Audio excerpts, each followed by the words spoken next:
Bonjour à tous, je me présente Hugo Naya, Data Scientist. Donc, ce sujet d'Engai, donc c'est un sujet de time series, comme on va le voir par la suite lors de la présentation du problème.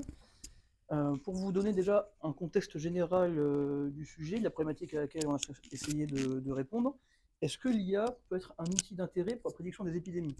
Dans le contexte actuel, Covid, tout ça, c'est une question qui a vraiment du sens et dont la réponse pourrait permettre de vraiment faire des avancées concrètes dans le monde de la donnée. Plus précisément, donc, on s'intéresse dans le cadre de ce sujet à la maladie de la dengue. Donc, c'est une maladie transportée par les moustiques, donc principalement dans le monde tropical et sous-tropical. Donc, c'est une maladie très impactante dans ces parties du monde, avec quasiment 400 millions de cas par an, pour un peu moins de 20 000 morts, encore une fois, par an, donc ce qui sont des chiffres vraiment très très élevés. Et même sans parler des morts, ce sont des symptômes très dérangeants, donc de la fièvre, des tremblements, des douleurs musculaires, des démangeaisons, rien de très très sympathique. On sait déjà aujourd'hui d'un point de vue épidémiologique que la transmission de ce virus est reliée à des variables climatiques, notamment comme je dis parce que c'est un virus transmis par les moustiques, et les populations de moustiques sont directement corrélées à la température et à l'humidité et aux variations de ces variables au cours du temps. Et on sait que ces variations ne vont faire qu'augmenter avec les changements climatiques qui arrivent, d'où l'intérêt, si possible, d'avoir des modèles de prédiction et d'anticipation des risques épidémiologiques liés à ces contraintes. Donc, le focus du sujet d'aujourd'hui a été donc la prédiction du nombre de cas de dengue entre 2008 et 2013 dans les villes de San Juan et Iquitos, donc San Juan à Puerto Rico et Iquitos au Pérou, comme vous voyez sur la carte de gauche. Concernant les données, donc les sources de données qu'on a récupérées pour ce projet vont du début des années 90 jusqu'au milieu des années 2010 à peu près, pour un total de 1500 semaines de données, donc avec une observation par semaine, et une vingtaine de features environnementales décrivant donc les problématiques à la fois climatiques, mais également géographiques des différentes régions. Je disais donc deux villes différentes, San Juan dans les Caraïbes et Iquitos au Pérou, pas très loin de la rivière Amazon. C'est important de faire la distinction entre les deux, parce que comme on le voit sur la courbe juste en dessous, la répartition et l'évolution des cas de dengue dans ces villes au cours du temps n'est pas du tout la même. On a beaucoup plus de cas à San Juan, et le nombre de cas est beaucoup plus variable qu'à Iquitos, où ce nombre est un peu plus stable. La première observation importante qu'on peut faire là-dessus en termes d'exploration de données, c'est simplement d'un point de vue géographique. Iquitos est beaucoup plus proche de l'équateur, alors que San Juan dans les Caraïbes est plus proche du tropique du Cancer. La différence va être qu'il y a beaucoup plus de variations saisonnières pour la ville de San Juan que pour la ville d'Iquitos. C'est ce qu'on observe déjà d'un point de vue très général pardon, sur le graphe du bas, où pour Iquitos, le nombre de cas est quasiment constant sous l'année. Et deuxième chose intéressante, on observe que les pics épidémiologiques pour San Juan se situent entre août et septembre, disons, donc entre les semaines 30 et 45 de l'année, alors que pour Iquitos, même ce pic est plus faible, il va plutôt se situer en début d'année. La différence étant liée au fait que San Juan est dans l'hémisphère nord, Iquitos dans l'hémisphère sud, les saisons sont inversées, donc les variations saisonnières sont elles aussi inversées. En termes de data pour le sujet, qu'est-ce qu'on avait à notre disposition?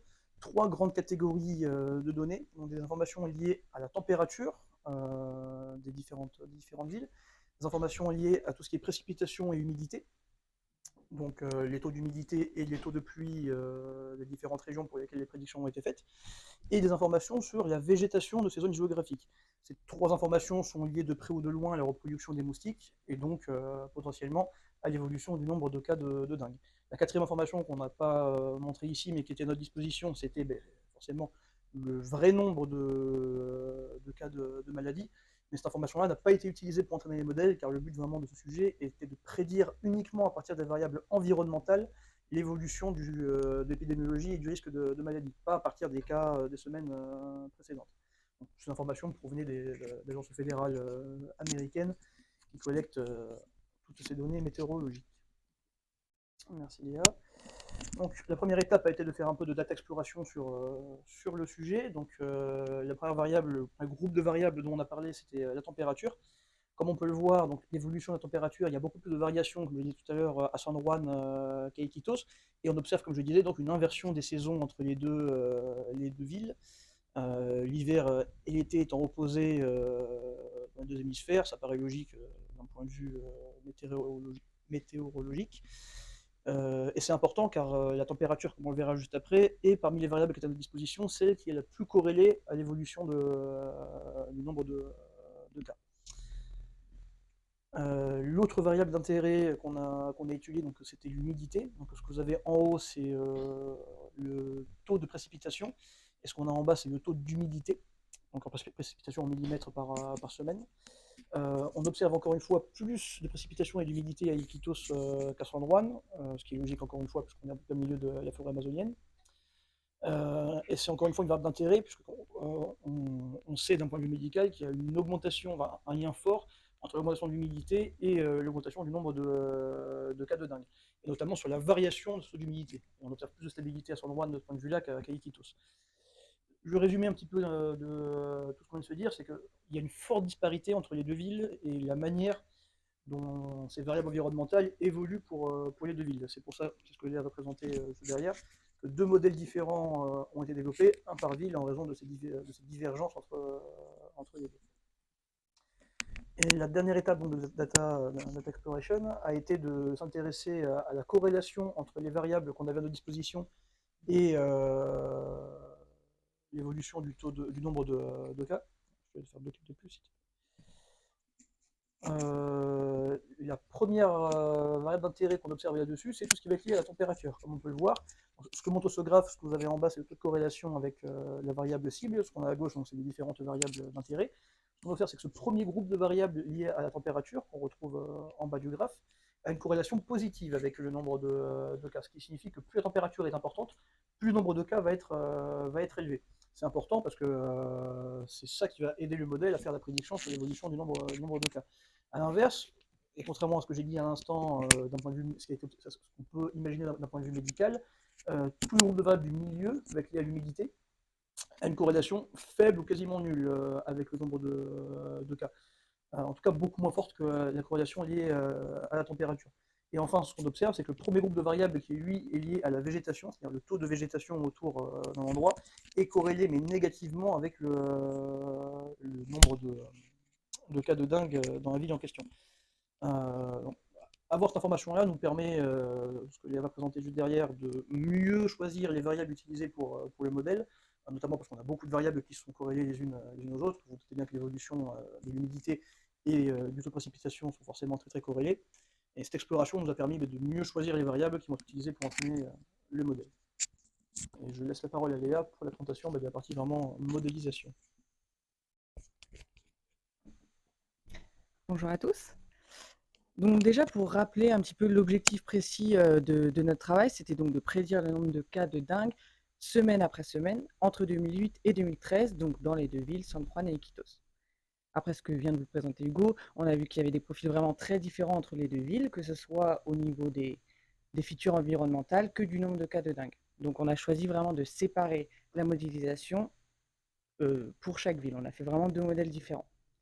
Ensuite, on a travaillé sur les features pour les rendre les meilleures possibles pour le modèle. Et on en a supprimé quelques-unes, mais je vous présenterai ce qu'on a fait dans le détail juste après.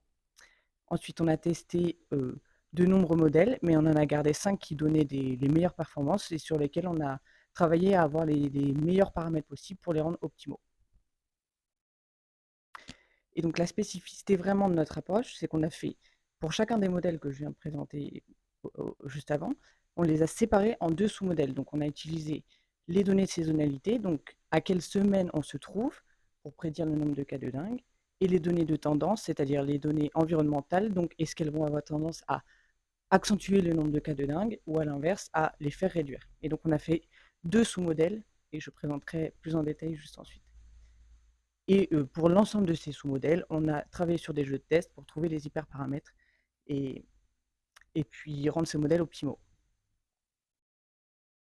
Donc au niveau des transformations, très rapidement, on avait beaucoup de valeurs manquantes. On a travaillé par interpolation pour les compléter. Comme l'avait dit Hugo précédemment, on avait beaucoup de variables environnementales qui étaient très corrélées entre elles, et donc on les a supprimées, ce qui permettait de réduire le nombre d'informations et de réduire le nombre potentiel de bruit qui pourrait biaiser le modèle. On avait des variables qui avaient des échelles très différentes. On a standardisé pour avoir tout à la même échelle. Et ensuite, par groupe de variables, donc par exemple les précipitations, on avait plusieurs informations. Et donc on a essayé de les condenser. Donc par exemple, on avait le minimum et le maximum de précipitations par semaine. On en a fait la moyenne. Pour la végétation, on avait la végétation au nord, au sud, est, ouest. Pareil, on en a fait la moyenne. On a regroupé toutes ces informations par groupe de variables. Donc voilà pour les feature engineering. Donc là, faut un petit peu s'accrocher, ça paraît complexe, mais ce modèle, enfin, notre approche était spécifique parce qu'on a fait deux sous-modèles. Le premier sous-modèle qui était le plus important et qui donnait le plus d'informations, c'était vraiment la saisonnalité. Par exemple, on regarde à quelle semaine on se trouve, on est en plein été à San Juan. On sait que les années précédentes, en plein été, c'est là où il y a vraiment le pic du nombre de cas de dingue.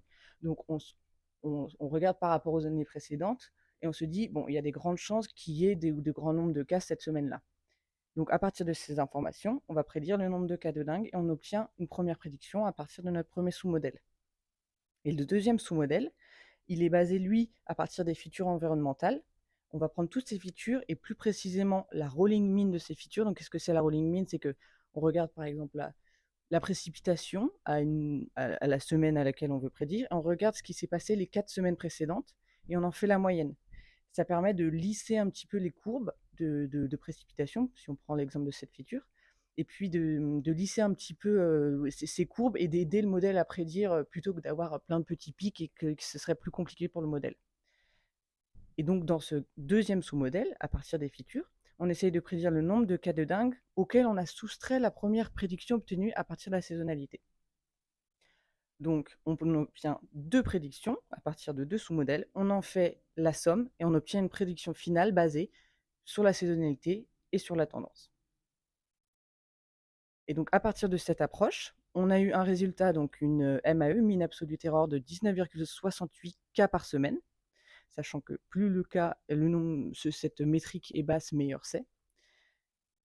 On l'a obtenu à partir d'une combinaison de modèles XGBoost. Et ce qu'il faut retenir, c'est qu'on a fini 228e sur un petit peu plus de 12 500 participants. Donc on était dans le top 2% et on était très content de ces performances et de cette approche.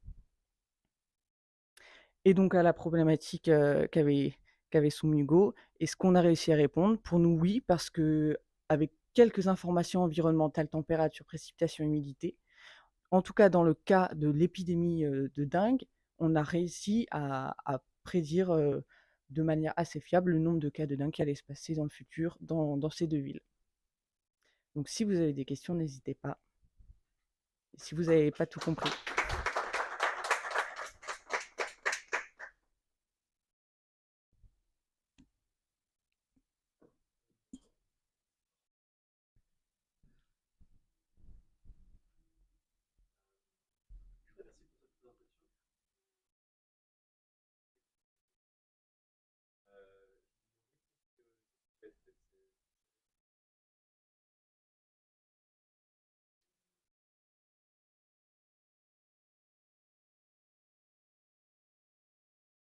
Alors c'est une plateforme très similaire à Kaggle, mais c'était pas Kaggle, ça s'appelle Driven Data.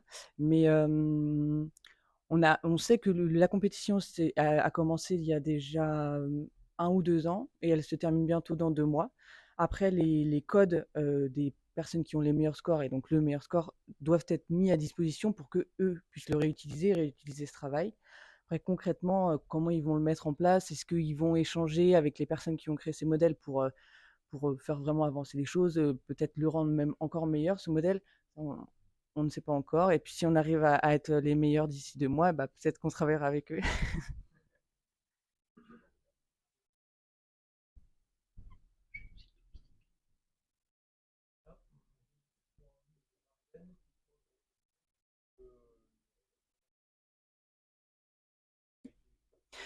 Non, non, et c'est une très bonne question parce que effectivement, on n'avait pas l'information et dans le cas de ce challenge, on n'avait pas le droit d'intégrer des données extérieures pour que tout le monde soit à niveau égalité au niveau des informations qui rentrent dans le modèle. Mais c'est une bonne réflexion parce que je pense que plus la densité de population est élevée, plus le nombre de cas de dingue se propage. Puisqu'on sait que s'il y a un cas de dingue qui est avéré, pour éviter que ça se propage, ils viennent, enfumer l'habitation pour tuer le nombre de moustiques. Donc s'il y a beaucoup de monde, qui habite près des uns des autres, ça se propage beaucoup plus vite. Hugo? Et pour compléter la réponse de Léa, même si on n'a pas eu directement l'information donc de la densité de population, parce qu'on a eu le droit, entre guillemets, pour le challenge d'utiliser uniquement les données qui étaient mises à disposition, une analyse, on va dire, qu'on a faite nous de la donnée par rapport à ça, quand on a vu qu'il y avait une corrélation négative entre le taux de végétation et donc le taux d'arbres de forêt sur une zone géographique et le nombre de cas, la manière dont on l'a compris, parce qu'on imaginait qu'à l'inverse, il y aurait une corrélation positive entre cette végétation et donc la présence de moustiques potentiellement et le nombre de cas, mais on a vu une corrélation négative, donc on s'est dit qu'à l'inverse, cette feature montrait l'absence d'habitation plus que la présence de végétation. Donc même si on n'a pas eu cette information dans ces populations, on estime que cette information de présence de végétation montre qu'il y a moins de population, induit qu'il y a moins de population dans ces zones-là. Donc on a utilisé cette feature entre guillemets de manière fantôme à travers une autre.